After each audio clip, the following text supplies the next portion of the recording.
Magandang umaga! Kumusta po? Narito po ulit ang update natin para sa lagay ng ating panahon.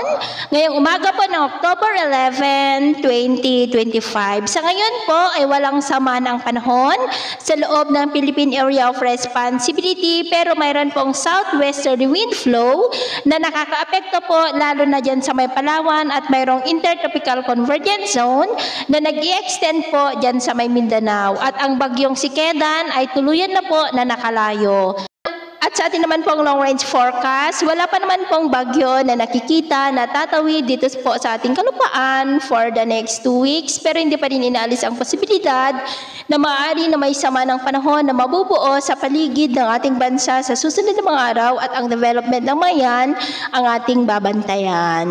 At sa lagay ng ating panahon, ngayong madaling araw ay maayos naman po ang panahon sa malaking bahagi ng bansa, pero may chance pa rin ng mga isolated rain sa ilang bahagi ng Quezon, Metro Manila, Lobo, Masbate, Marinduque, Romblon, Occidental Mindoro, Palawan, Iloilo, Negros, Tagbilaran, Surigao del Norte at Tawi-Tawi. At mamaya ay sisikat naman po ang araw sa malaking bahagi ng bansa, maliban lamang sa mga tsansa ng cloudy skies with isolated rain sa may southern part ng Quezon, Masbate, Giwan, Marinduque, Romblon, Palawan, Bohol, Leyte, Siquijor, Surigao del Norte, Holosulu at Tawi-Tawi. At mamayang hapon, mas maraming lugar ulit ang makakaranas ng mas maulap na kalangitan with isolated rains.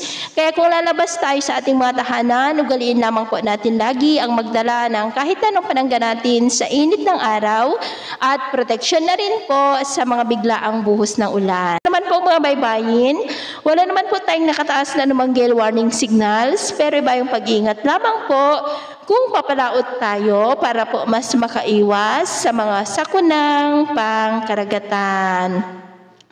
So, ito po ang latest update natin sa araw na ito. At ako pumuli si James na nagsasabing sa kahit na pagsubok po na darating sa ating buhay, huwag na huwag po tayong mawawalan ng pag-asa. Thank you and God bless!